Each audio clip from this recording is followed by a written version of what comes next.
Stage Pass, Institute of Gaming. For more details, contact 7093965965965.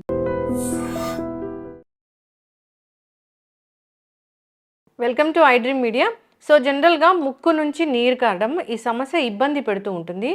అయితే ఒక్కొక్కసారి ముక్కు నుంచి నీరు కారడం అనేది బ్రెయిన్కి కూడా సంబంధం ఉంటుందని చెప్తూ ఉన్నారు. సో మరి ముక్కు నుంచి నీరు కారుతున్నప్పుడు అది బ్రెయిన్ నుంచి వస్తుందా లేదా నార్మల్ ప్రాబ్లమ్ అనేది మనం ఎలా తెలుసుకోవాలి? సో దీని గురించి పూర్తి వివరాలు తెలుసుకుందాం. మనతో పాటు ఉన్నారు ప్రముఖ న్యూరాలజిస్ట్ డాక్టర్ లలిత గారు.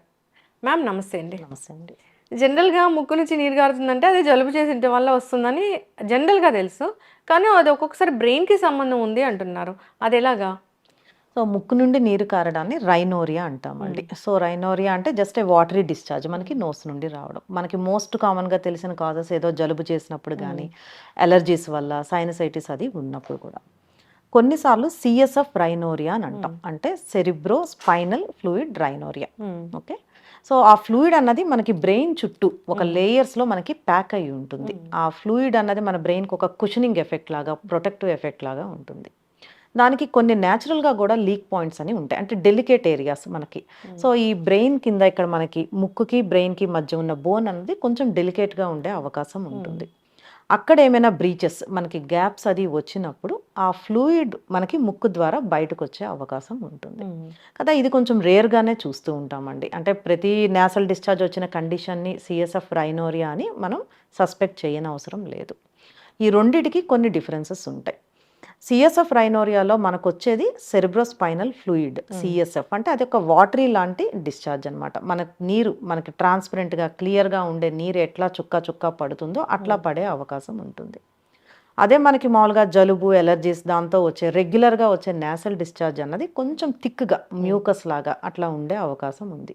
ఇది మనం ఏమైనా వైప్ చేసినప్పుడు, గుడ్డ పెట్టి మనకి తుడుచుకున్నప్పుడు సిఎస్ఎఫ్ రైనోరియాలో మనకేమీ గుడ్డ టైట్ అవ్వడం కానీ స్టిఫ్ అవ్వడం కానీ ఏమీ ఉండదు, ఎందుకంటే ఇది చాలా క్లియర్ వాటర్ లైక్ ఫ్లూయిడ్ అనమాట. అదే నేసల్ డిశ్చార్జ్ మామూలుగా జలుబులో వచ్చింది అయితే గనక ఆ బట్ట అది స్టిఫ్ అయినట్టు, బికాజ్ అది థిక్ మ్యూకస్ బాగా ప్రోటీనేషియస్గా ఉంటుంది కాబట్టి తెలిసిపోతుంది. And CSF rhinorrhoea discharge quantity కూడా ఎక్కువగా ఉంటుంది. ఎప్పుడైనా పేషెంట్స్ ఇట్లా ముందు కొంగినప్పుడు కానీ, ప్రెషర్ పెట్టినప్పుడు, అంటే దగ్గినప్పుడు, గట్టిగా స్నీజ్ చేసినప్పుడు, ఏదైనా ప్రెషర్ పెట్టిన కండిషన్లో బ్రెయిన్ ప్రెషర్ ఎక్కువయ్యి ముక్కు నుండి ఆ వాటరీగా డ్రాప్స్ అలా పడిపోయే అవకాశం అది ఉంటుందండి. రెండవది సిఎస్ఎఫ్ అన్నది క్లియర్ వాటరీగా ఉండడమే కాకుండా దానికి ఒక రకమైన సాల్టీ టేస్ట్ ఉంటుంది. సాల్టీ కానీ మెటాలిక్ టేస్ట్ లాగా పేషెంట్కి తెలుస్తుంది. ఎందుకంటే ఏదైతే నేసల్ డిశ్చార్జ్ మనకి ముక్కు నుండి బయటకు వస్తుందో కొంత అన్నది మనకి థ్రోట్లోకి కూడా వెనకాల వెళ్ళిపోవడం, మన గొంతులోకి రావడం కూడా జరగవచ్చు. సో ఆ టేస్ట్ కానీ, వాటరీ డిశ్చార్జ్ ఎక్కువ క్వాంటిటీ రావడం, మనకి ముందుకు బెండ్ అయినప్పుడు ఎక్కువ డ్రాప్స్ లాగా పడిపోవడము, తుడుచుకున్నప్పుడు బట్ట ఎట్లా ఉంటుంది మనకి, వీటన్నిటి బట్టి మనం ఈ సిఎస్ఎఫ్ రైనోరియానా లేదా రెగ్యులర్ నేసల్ డిశ్చార్జా అని మనం డిఫరెన్షియేట్ చేయవచ్చు. ఓకే, సో ఇట్లా వస్తుంది, ఓకే బ్రెయిన్ నుంచి వస్తుందని అర్థమైంది అన్నప్పుడు అసలు ట్రీట్మెంట్ అంటే ఏముంటుంది? ఫస్ట్ కాజ్ ఐడెంటిఫై చేయాల్సి ఉంటుందండి. మనం అనుకున్నట్టు మన బ్రెయిన్ చుట్టూ కూడా మనకి లేయర్స్ ఉంటాయి, మెనింజెస్ అని అంటాము. ఆ లేయర్స్కి బ్రెయిన్కి మధ్యలో మనకు ఉండే ఫ్లూయిడ్ సిఎస్ఎఫ్ ఫ్లూయిడ్, దాన్ని బ్రెయిన్ వాటర్ అని కూడా అనొచ్చు మనం. ఓకే, సో ఆ ప్రెషర్ బ్రెయిన్లో ఎక్కువైన కండిషన్స్లో, ఇప్పుడు సపోజ్ ఇంట్రాక్రేనియల్ హైపర్ టెన్షన్ అని అంటాం, బ్రెయిన్లో ప్రెషర్ ఎక్కువైనప్పుడు ఆ ఫ్లూయిడ్ అన్నది ఎక్కడో డెలికేట్ ఏరియాస్ నుండి లీక్ అయ్యే ఛాన్సెస్ ఉంటాయి. And most common causes trauma, ఎప్పుడైనా injuries, head injury, simple head injury అయినా కూడా మనకి ఈ భాగంలో తగిలినప్పుడు అక్కడ బోన్ అది కొంచెం బ్రేక్ అయినా కూడా ఈ సిఎస్ఎఫ్ రైనోరియా రావచ్చు. ఫ్రంట్లో కూడా ఫ్రంట్ తగిలినా కూడా అండి. అండ్ తర్వాత మనకి సర్జరీస్, కొంతమంది ఆపరేషన్స్ నేసల్ ద్వారా ఎండోస్కోపిక్ సర్జరీస్ అవి చేసిన తర్వాత కూడా ఆ బోన్ కానీ ఆ మెనింజెస్ అది బ్రీచ్ అయినప్పుడు, గ్యాప్స్ అది వచ్చినప్పుడు వాటరీ డిశ్చార్జ్ రావచ్చు. ఈ మూడు అన్నది మోస్ట్ కామన్గా మనం చూస్తూ ఉంటాం. ఒకటి ఏమైనా injuries, head trauma, and second surgeries తర్వాత మూడవది బ్రెయిన్లో ప్రెషర్ పెరగడం అన్నది ఏమైనా గడ్డలు, ట్యూమర్స్ వాటి వల్లైనా అయి ఉండొచ్చు. ఇంకా ఏ కారణాలు లేకుండా కూడా కొంతమందికి ఉంటుంది, దాన్ని ఇడియోపతిక్, మనకి తెలియదు, మనం ఆ కాజ్ ఐడెంటిఫై చేయలేకపోవచ్చు. ఓకే, సో మరి దీన్ని తగ్గించవచ్చా? తగ్గించవచ్చు అండి. అంటే ఫస్ట్ మనం ఇనీషియల్‌గా కాజ్ ఇవాల్యుయేట్ చేసుకొని, మనకేమి ఇబ్బందికరమైన కారణాలేమీ లేవు అనుకుంటే, ఇనీషియల్‌గా కన్జర్వేటివ్ మేనేజ్‌మెంట్ అంటే మనకి బెడ్ రెస్ట్ చెప్పడం, హెడ్ అండ్ తల కొంచెం ఎత్తు పెట్టుకుని ఉండమని చెప్పడం, స్ట్రెయిన్ అవ్వకుండా, దేనికి ముక్కకుండా, ప్రెషర్ పెట్టకుండా ఉండడం, బ్రెయిన్‌లో ప్రెషర్ తగ్గించే కొన్ని టాబ్లెట్స్ అవి ఇవ్వడం ద్వారా మేనేజ్ చేయవచ్చు. ఓకే. ఇదే ట్రామా తర్వాత ఒకవేళ హెడ్ ఇంజరీ తర్వాత సిఎస్ఎఫ్ రైనోరియా వస్తే దానికి మనకి సర్జికల్ థెరపీస్ అవి ఉంటాయి. ఎక్కడైతే మనకి బోన్ అది గ్యాప్ వచ్చిందో, మన బ్రెయిన్ లేయర్స్ గ్యాప్ వచ్చిందో దాన్ని సర్జరీ ద్వారా మనకి క్లోజ్ చేసే అవకాశం ఉంటుంది. అంటే యూజువల్గా ఎండోస్కోపిక్ సర్జరీస్ ద్వారా దాన్ని ఈజీగా క్లోజ్ చేసేయచ్చండి. కొంతమందికి మనకి ఎండోస్కోపిక్ కాకుండా ఓపెన్ సర్జరీస్ కూడా అవసరం పడవచ్చు. ఓకే. ఎప్పటికీ హెడ్ అనేది బాగుండాలి, బ్రెయిన్ అనేది బాగుండాలి, ఇలాంటి లీకేజెస్ అసలు ఇలాంటివి ఏం జరగకూడదంటే ఎట్లాంటి జాగ్రత్తలు సో తీసుకోవాలి? బ్రెయిన్ లీకేజ్ అన్నది మనం అనుకున్నట్టు కామన్ కండిషన్ అయితే కాదండి. కొంత ఐడెంటిఫైబుల్ కాజెస్ మెజారిటీ పేషెంట్స్లో మనకు ఉంటాయి. సో స్పెసిఫిక్ ప్రివెంటివ్ థెరపీస్ అంటూ దానికి మనం చెప్పలేం.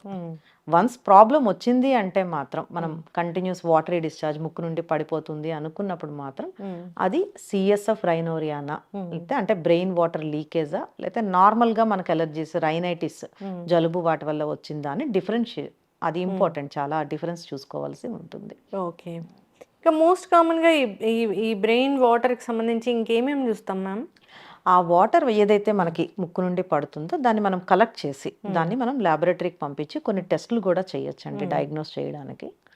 సో దాంతోపాటు మనం ఎంఆర్ఐ స్కానింగ్ కానీ లేదా సిటీ సిస్టర్నోగ్రఫీ అని చెప్పి కొన్ని టెస్ట్లు ఉంటాయి. అంటే మనకి ముక్కు నుండి వస్తున్నట్టు తెలిసినా కూడా ఎగ్జాక్ట్గా ఆ లీకేజ్ పాయింట్ ఎక్కడ ఉంది, ఎందుకు వచ్చింది అన్న దానికి స్కాన్ ఖచ్చితంగా అవసరం పడుతుంది. ఎంఆర్ఐ చేయించుకోవాలి, అసలు బ్రెయిన్లో ఏం జరుగుతుందో తెలుసుకోవాలంటే ఎంఆర్ఐ చేయించుకోవాలండి. ఎంఆర్ఐ మనకి మోర్ సెన్సిటివ్ అనమాట సిటీ స్కాన్తో పోలిస్తే. అంటే కొంత ఇన్ఫర్మేషన్ మనకి మైనర్ చేంజెస్ అవన్నీ సిటీ స్కాన్లో మిస్ అయ్యే ఛాన్సెస్ ఉంటాయి. సో ఇలాంటి కండిషన్స్లో ఫస్ట్ ఎంఆర్ఐ స్కానింగ్ అన్నది చాలా యూజ్ అవుతుంది. కానీ ఎంఆర్ఐ అంటే ఇప్పుడు మాలాంటి వాళ్ళు కూడా భయపడుతూ ఉంది, మనం చూస్తున్నాము. ఎందుకంటే అంటే రకరకాల కేసెస్ మనం చూసాము. వెస్ట్ గోదావరిలో ఒకటి పేస్ మేకర్ పెట్టుకుంటే ఎంఆర్ఐ మిషన్లోకి వెళ్ళి చనిపోయిన పేషెంట్ని, ఇప్పుడు యూఎస్లో ఒక చోట చైన్ వేసుకొని వెళ్తే ఎంఆర్ఐ మిషన్ లాగేసుకుంది. అంత భయపడుతూ కొంచెం ప్యానిక్ సిచ్యువేషన్ అయితే ఉంది. అంటే ఎంఆర్ఐ అన్నది మనకి basically magnetic based scanning imaging. అంటే ఆ స్కాన్ జరుగుతున్నప్పుడు మనకి మ్యాగ్నెటిక్ వేవ్స్ అవి వస్తాయి. సో ఏవైతే ఫెర్రో మ్యాగ్నెటిక్ కాంపౌండ్స్ ఉంటాయో అంటే మనకి ఐరన్, మనకి ఇలాంటి అదర్ కాంపౌండ్స్ ఏదైతే మ్యాగ్నెట్ ద్వారా అట్రాక్ట్ అవుతాయో వాటిని వీలైనంత వరకు అవాయిడ్ చేస్తామండి. అంటే మనం ఎంఆర్ఐ స్కాన్లోకి తీసుకునేటప్పుడు ఖచ్చితంగా చెక్ లిస్ట్ ఉంటుంది. మనకి బాడీ మీద కానీ వేసుకునే వాటిల్లో మెటల్స్ అవేమీ లేకుండా ఖచ్చితంగా ఆ గౌన్ ఎంఆర్ఐ సూట్కి తగ్గట్టు ఆ గౌన్ అది వేసుకోవాలి. వాళ్ళ సెల్ఫ్ డ్రెస్సెస్ వాటితో కూడా అలౌ చేసేది ఉండదు. అది మ్యాగ్నెటిక్ డిటెక్టర్ అని కూడా ఉంటుంది యాక్చువల్లీ స్కాన్కి వెళ్లే ముందు. దాంతో మన బాడీ మొత్తం ఒకసారి చెక్ చేసి ఏమైనా మ్యాగ్నెటిక్ ఫెర్రోమాగ్నెటిక్ సరిపోతుందండి అది. సో దాంతో చెక్ చేసి అసలు ఆ ఫెర్రోమాగ్నెటిక్ కాంపౌండ్స్ ఉన్నాయా లేదా అని చూసి మన ప్రికాషన్స్ తీసుకుని స్కానింగ్లోకి మోస్ట్ ఆఫ్ ద టైమ్స్ పంపిస్తాం. అండ్ ఇంప్లాంట్స్ ఉన్నప్పుడు సపోజ్ డెంటల్ ఇంప్లాంట్స్ అని కానీ లేదా ఆర్థోపెడిక్ బోన్ విరిగితే ఇంప్లాంట్స్ ఇవన్నీ కూడా అంటే recent ones are all MRI compatible. ఒకప్పుడు ఓల్డ్ ఇంప్లాంట్స్ అన్నవి ఎంఆర్ఐ కంపాటబుల్ కాదు. ఇప్పుడు సపోజ్ హార్ట్ వాల్స్ కూడా ఉంటాయండి, మనకి వాల్ చేంజ్ చేశారంటారు. అవి కూడా రీసెంట్గా వచ్చిన ఇంప్లాంట్స్ అన్నీ కూడా ఎంఆర్ఐ కంపాటబుల్, వాటితో ప్రాబ్లం ఉండదు. పేస్ మేకర్ అన్నది మనం స్పెషల్ ప్రికాషన్ తీసుకోవాలి. అంటే ఆ పేస్ మేకర్ అడ్జస్ట్మెంట్స్ కానీ ఆ బ్యాటరీ అని ఉంటుంది, కొన్నిసార్లు ఆ బ్యాటరీ ఆఫ్ చేసి అంటే ఎంఆర్ఐ మనకి మ్యాండేటరీ ఇంకా ఆల్టర్నేటివ్ లేదు అన్నప్పుడు కన్సల్ట్ కార్డియాలజిస్ట్ని కన్సల్ట్ చేసి ఆ పేస్ మేకర్కి కూడా మనం తగిన ప్రికాషన్స్ తీసుకుంటే మనం కాంప్లికేషన్స్ని అవాయిడ్ చేయొచ్చు. జస్ట్ ఏ సింపుల్ ఒక చెక్ లిస్ట్ వేసుకోవడం, ప్రికాషన్స్ తీసుకుంటే సరిపోతుందండి. అదర్వైజ్ స్కానింగ్ ఇట్ సెల్ఫ్ మనకి డేంజరస్ కాదు.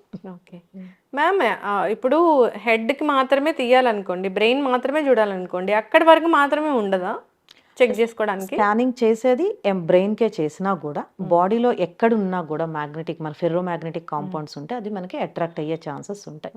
ఎందుకంటే ద స్ట్రెంగ్త్ ఆఫ్ ఆ మ్యాగ్నెటిక్ వేవ్స్ అన్నది మనకి ఎక్కువ ఉంటుంది. నవేడేస్ ఒకప్పుడు 1.5 టెస్లా, ఇప్పుడు అందరూ కూడా 3 టెస్లాకి వెళ్తున్నారు. సో మన ఇంక్రీజింగ్ స్ట్రెంగ్త్ మనకి ఎంఆర్ఐస్ ఇప్పుడు అన్నది మోర్ ఇంకా స్ట్రాంగ్ వేవ్స్, అది మ్యాగ్నెటిక్ వేవ్స్ ఉంటాయి కాబట్టి బాడీ మొత్తం మీద ఎక్కడా కూడా ఫెర్రో మ్యాగ్నెటిక్ కాంపౌండ్స్ ఉండకూడదు. ఓకే, చక్కగా చెప్పారు మ్యామ్. జాగ్రత్తలు తీసుకోవాలని కోరుకున్నాము.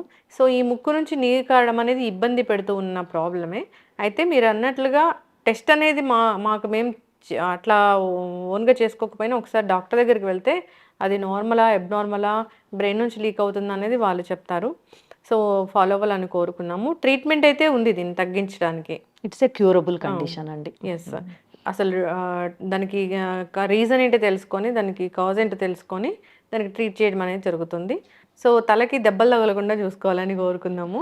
సో ఎప్పుడైనా ఇక్కడ దెబ్బ తగిలినప్పుడు కూడా వస్తుందని చెప్పారు కదా. ఆఫ్టర్ సింపుల్ హెడ్ ఇంజరీ, ఏదో కింద పడిపోయాము తగిలింది అనుకున్నప్పుడు కూడా మనకి ఈ ముక్కు నుండి వాటర్ కారుతుంది అంటే డెఫినెట్గా ఈ సిఎస్ ఆఫ్ రైనోరియాని సస్పెక్ట్ చేయాల్సి ఉంటుందండి. ఎస్, చక్కటి ఇన్ఫర్మేషన్ మ్యామ్. మనం ఈ న్యూరో ఇష్యూస్కి సంబంధించి సిరీస్ అనేది కంటిన్యూ చేద్దాము. సో ఫాలో అవ్వాలని కోరుకుందాం. ధన్యవాదాలు మ్యామ్. Thank you.